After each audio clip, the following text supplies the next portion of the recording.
যখন জোর করে বিয়ের জন্য দেখতে আসে বাড়িতে। কতবার বললাম বাবাকে যে আমি এখন বিয়ে করতে চাই না, আমি এখন বিয়ে করব না। কি করতে যে এত তাড়াতাড়ি আমাকে বিয়ে দিতে যাচ্ছে কি জানি। আর একে দেখো কোত্থেকে একটা অপগণ্ড এসেছে, তখন থেকে মিষ্টি গিলেই চলেছে, যেন কত বছর গেলেনি। তা মা, তুমি কি পর্যন্ত পড়াশোনা করেছো? আমি আমার এমএ কমপ্লিট।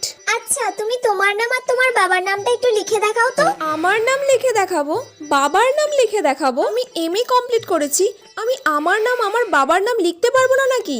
কোত্থেকে যে আসে এই হাগরগুলো কে জানে। আমার নাম সুপর্ণা। আচ্ছা আচ্ছা, একটু হেঁটে দেখাও তো। হেঁটে দেখাবো? জোকার নাকি আমি? আর একটু চুলটা খুলে দেখাও, কতটা বড় দেখি। আমার চুল নিয়ে কি করবে? চুল দিয়ে কি এরা বাসন বিক্রি করে বেচবে নাকি? আর এই আলু ভাতে মার্কা ছেলেটাকে কোথা থেকে নিয়ে এসছে কে জানে, তখন থেকে তো গপ গপ করে গিলেই যাচ্ছে। সুমাইরা তোমাদের নাম আমি নিয়ে নিলাম।